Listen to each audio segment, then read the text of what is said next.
Sometimes the pitfalls when trying to get this flat lead wrist, if you just look at the club face now, if I move my wrist into more flexion and more forward, you'll see here how the club face wants to open.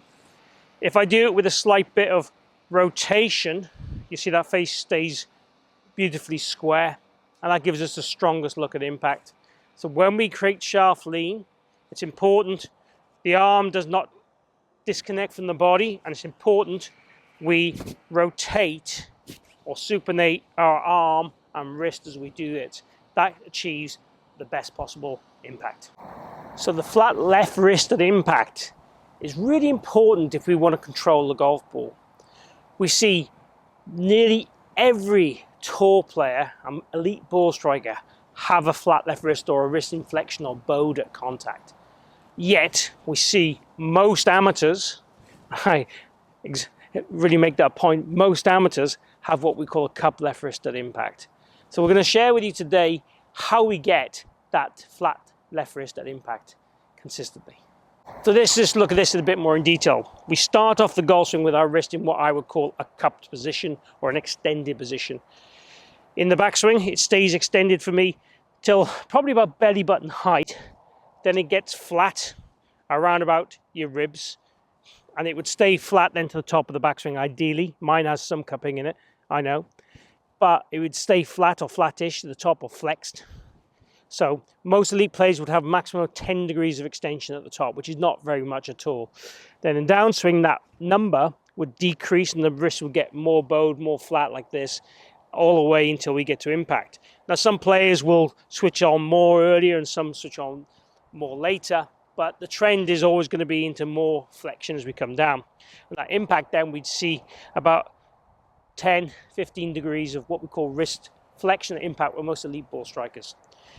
If you at the moment have a number that is more positive, let's say 10 degrees, and I see that sometimes with some amateur golfers, I see a lot of zeros with amateur golfers, or certainly anything between 0 and 10 degrees. So the wrists are kind of kicking back this way, the shaft's kicking back this way through impact. That's definitely the weakest way to play golf. Also from a direction point of view, when the shaft starts to kick back, you'll see here what the club face does, it starts to point left and add loft. So a lot of players will be doing this because they're coming across the golf ball and it's like a savior to try and stop the ball slicing. Other golfers will be doing it because they think hitting the ball up in the air is success. So the scooping action is a conceptual way of playing better golf in their own mind and fields when they first started. But we really want to see you start to develop this flatter left wrist. So I'm going to give you 2 ways that are going to give you some great sensations over doing this. And in order to achieve the left wrist, we generally have to rotate through the golf ball with our body to achieve it. Let's just go through a few things. Ideal world, I want you to hit some practice shots and practice swings where you would just make some left hand only swings and you try and create a divot that would be landing after the ball line, and you start to feel that structure and strength through that lead arm and lead wrist and achieve that kind of sharpness to hitting the ground in the right spot. That is definitely something I want you to try and do.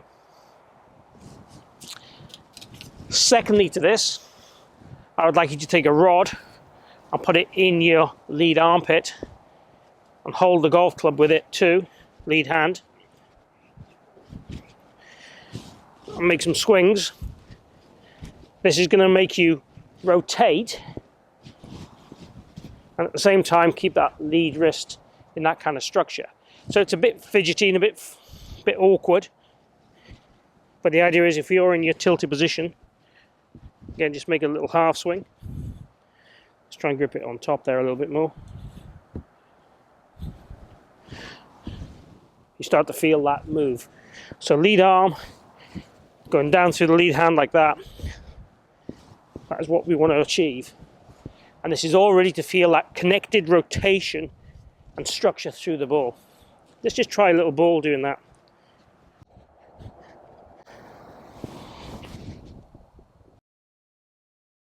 So I'm struggling to swing back much further than that without this popping out.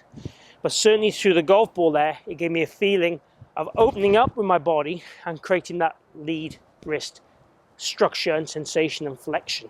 So when we go then to a normal shot, what I'd encourage you to do is a lead wrist only practice swing. then get to the golf ball, and initially try and feel like you're going to punch the ball as much as you can.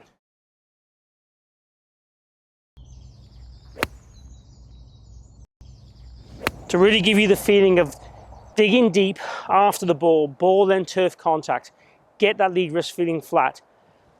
Then make it feel more about extending and reducing the amount you punch. So there you have it. Achieving that lead wrist impact is a major priority in your golf swing to control the strike and the flight and the club face. Make sure you're getting a flatter lead wristed impact in your golf swing. If you enjoyed the video, please click like and share the video. Also, if you're new to the channel, please follow or subscribe by hitting my logo down below and joining me on my journey and let me help you improve your golf. Lastly, thank you for joining me here today at the Forest of Arden. See you back here real soon.